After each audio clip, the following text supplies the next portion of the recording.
Peace to the family out there. This is your girl, Serious Joe, checking in with you once again from the Serious Weight Loss channel. Thank you for all of my new subscribers, my old subscribers, anyone who has been following me so far on this journey. I really appreciate your support always. I really do. I never want you to forget that. I hope I never forget to say that to you. All right.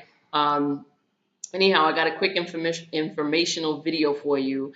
A lot of people think that we as human beings are supposed to consume meat. And I'm going to tell you right now, in my spirit and soul, I am convinced that that is false. And I'm going to give you some reasons why. And you can do some research on your own, which I will always encourage you to do. Don't just take my word for it. Go check it out. But the body will always tell you what you need and what you don't need.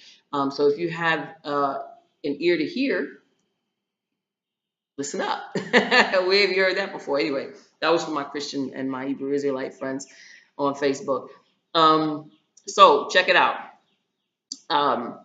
When we see an animal, if we ride on down the road and we see some cows or some horses or some chickens or whatever grazing in the grass and doing what they do, they're alive and just kind of living their life. When you drive by, do you think, wow, there's a meal? No, you do not. Okay, I can tell you right now with all confidence, no, you do not. So that's one clue. It's not until we remember not now, hold on a second, family, sorry about that. Yeah, sorry about that. So what I'm saying is, it's not until it's all packaged up in the store and we buy it and then we put it in a pot, or a pan with some onions and, we season it up all good, throw it in an oven or put it on a grill, that now we're beginning to salivate at the mouth, So, and again, I said in a previous video, most of that is due to the seasoning that we put on the meat, which comes from a garden, okay, which comes from nature, trees and herbs and things like that. So that's what is really making it smell so good. All right. Now, the people that process this meat, first let's start in the slaughterhouse. Okay. If you there's enough videos all over YouTube and the internet that will show you straight up how these animals live their lives, especially in the United States, where they have to mass produce all this packaged meat.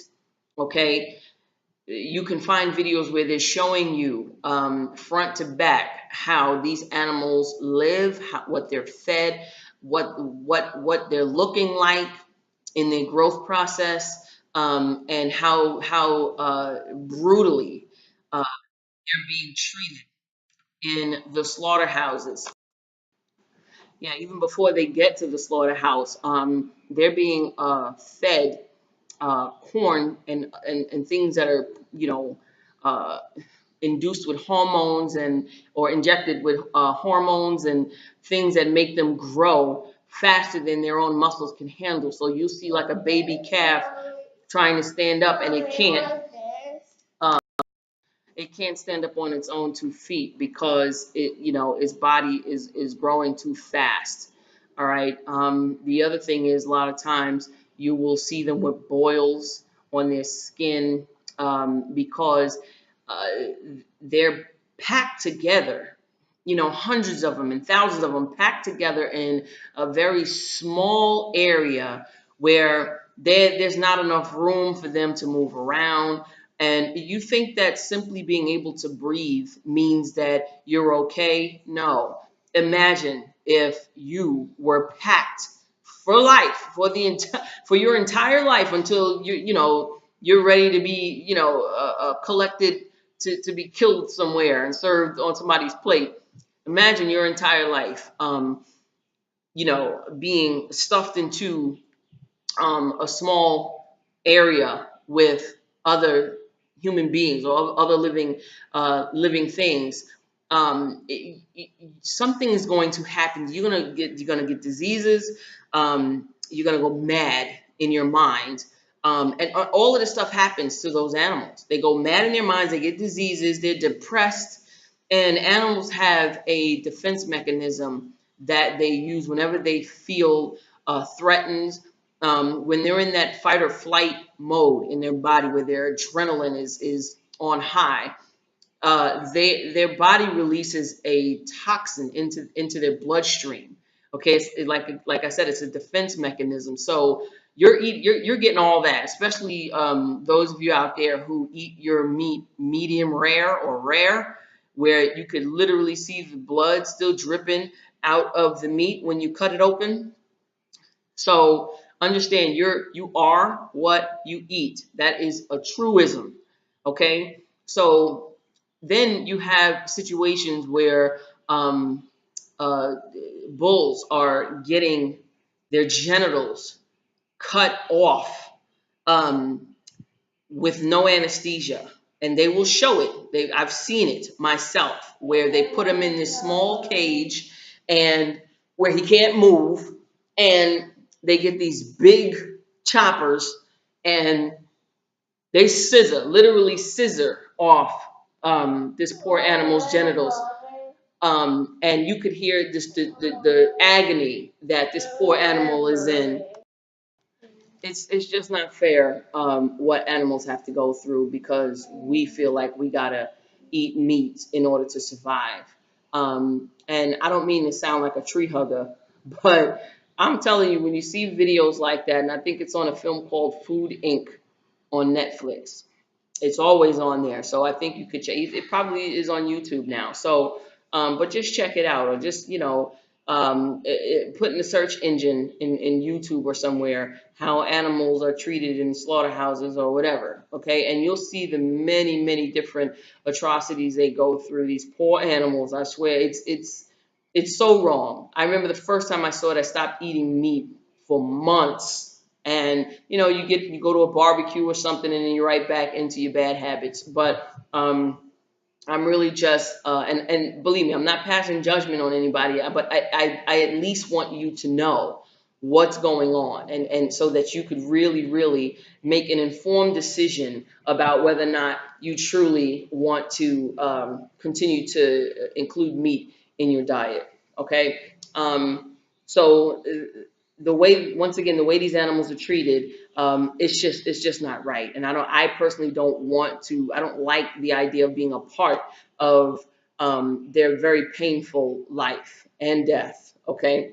So another thing is the intestines. Our intestines are so long that when we eat meat, because meat is hard for our bodies to break down, especially those of us who do not get enough vegetables in our system, who don't eat enough salad, and who don't get colon cleanses and things like that, or colonics, the meat is in our bodies for very long periods of time. Okay. And if it rots on the side of the road within a day's time, in the heat especially, and you see flies and maggots, already on it and around it, and the smell you can smell from blocks away. If that happens to an animal that has just died on the side of the road, what do you think is going on in your body with meat sitting in there for weeks at a time? For weeks at a time, because your intestines are extremely long, and they're not designed to process meat because they're so long.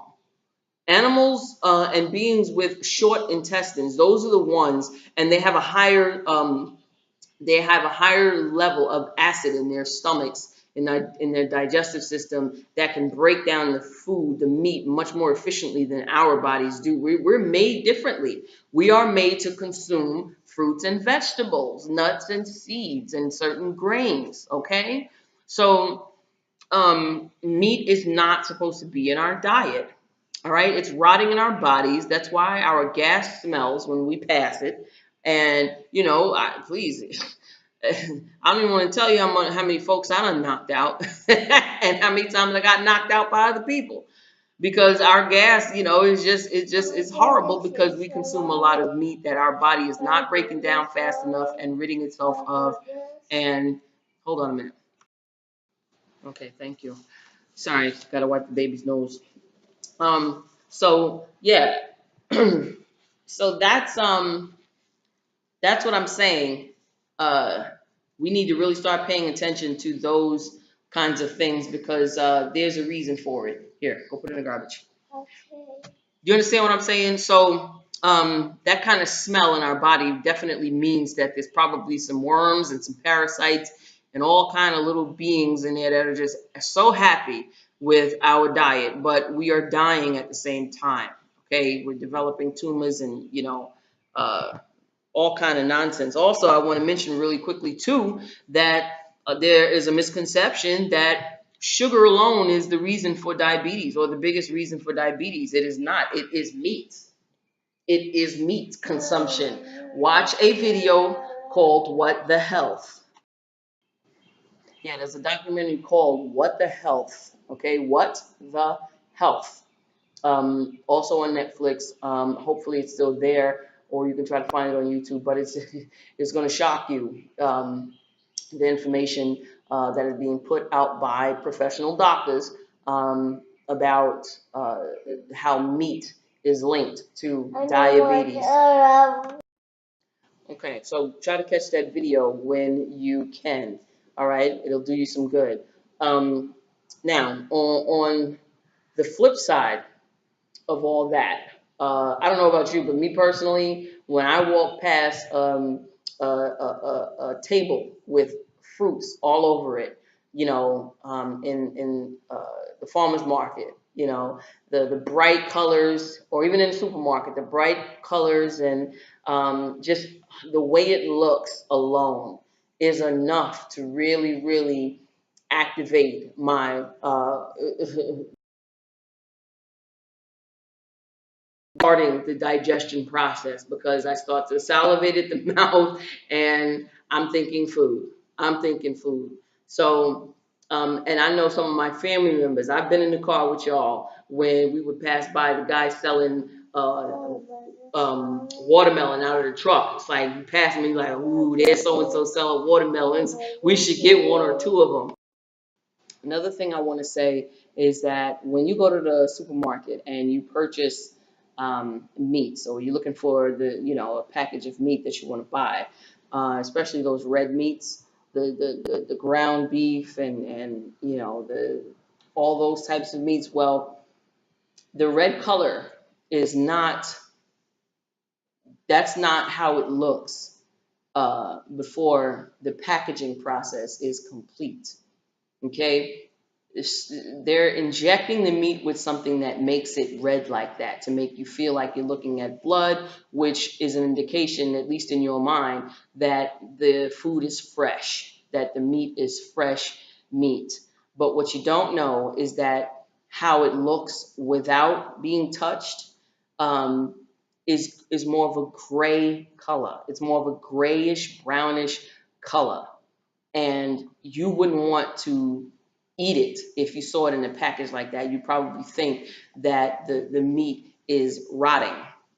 Okay, but again, they got all kind of tricks to make you want to purchase it. First of all, the color red, when it comes to wanting to eat, is one of those, like it's one of those colors they know activates something within you that says eat. Okay, it speaks to your brain and says, I want to eat something. If you notice on a lot of restaurant awnings, the McDonald's logo, there's a lot of red and yellow. Red and yellow are the most popular colors for food advertisements. Okay, just take a look. Take a look. I'm not saying it's every one of them, but it's a very popular color in food advertisements and I almost said ornaments, the awnings, and their logos. So just check it out, all right? Checkers, Chick-fil-A, McDonald's, Chinese food, they all got red colors in them. And that is because for whatever reason in the brain, when you see red, it has something to do with making you want to eat, okay? So just stop for a second and be mindful of the mind games, and listen to your body. So, and there's a reason why, like I said, when I see colorful fruit, because when I think of it in my head, I'm thinking red apples. I'm thinking red apples, red strawberries, the red inside of a watermelon. It really just makes you want to eat. But they're not promoting that kind of food um, in the mainstream. All right, so my son is hungry, so I'm gonna go and feed him. All right, but I think I've said enough. If I can think of any other reason why we shouldn't eat meat, perhaps I forgot to mention a thing or two, I will make another video or just write it in the comments somewhere. But I think I've made my point, and if you have a difference of opinion and you got some facts you want to back it up with, then please, by all means, let's discuss it. Okay. Thank you for listening. I appreciate you tuning in and staying tuned in. And remember, if you have subscribed already, just hit the bell button next to the subscribed tab on my channel so that you could receive notifications whenever I drop a new video. Okay? Peace, love, and light to all of you. I love you. Thank you so much for your support.